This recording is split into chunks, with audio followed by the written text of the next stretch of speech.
Alors, dans les réactions politiques, maintenant, on va faire le tour des oppositions. On commence tout de suite avec le Parti conservateur. Alain Reyes, qu'on retrouve immédiatement, député de Richmond-Athabasca, lieutenant politique aussi du Parti conservateur pour le Québec. Bonsoir, M. Reyes. Bonsoir. M. Reyes, quand M. Trudeau dit maintenant, là, le fardeau, c'est plus sur mes épaules à moi, sur les épaules des chefs héréditaires Wet'suwet'en, comment vous réagissez à ça?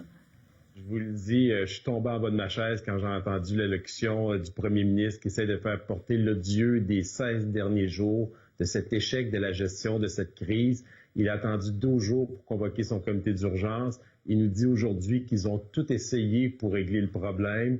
Il n'y a aucun échéancier, aucun plan. Et quand la question est posée, qu'est-ce que vous avez fait concrètement? Il n'est pas capable de répondre à cette question. C'est un échec pour nous sur toute la ligne. Il y a des emplois qui sont en jeu. On n'a aucune assurance que les barricades vont être levées pour que l'économie puisse recommencer à tourner.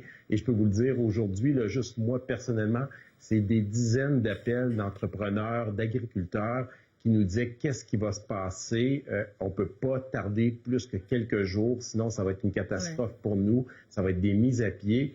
Et là, aujourd'hui, on n'a aucune réponse. On a Justin Trudeau qui se défile de ses responsabilités, qui fait preuve d'un piètre leadership. Êtes-vous d'accord avec lui quand il dit pas question de faire intervenir l'armée?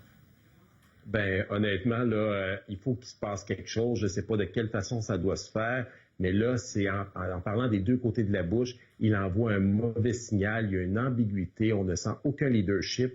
Et le pire dans tout ça, c'est qu'il ne prend pas ses responsabilités comme chef d'État. C'est ça qui est le pire dans cette situation présentement.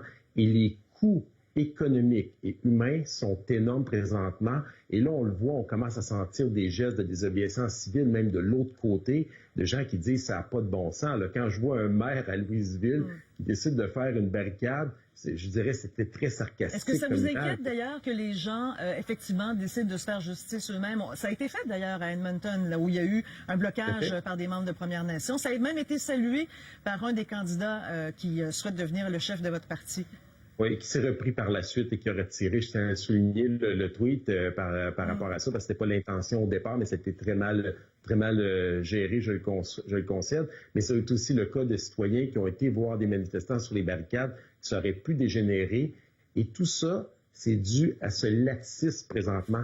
Je tiens à le rappeler, on est rendu à la 16e journée, c'est le début de la 3e semaine, et aucun signal. Et là, on a le premier ministre qui nous dit « j'ai tout essayé », ils sont pas à la table, qui poussent, imaginez, là, qui poussent l'odieux sur les Premières Nations. Alors, imaginez ce que ça va créer chez ces gens-là, encore plus de frustration, et comment on va faire pour se sortir de là avec les impacts économiques qui s'en viennent. Alors, c'est une tournée rapide de réaction. Vous avez été le premier à lancer le bal. Merci, M. Reyes.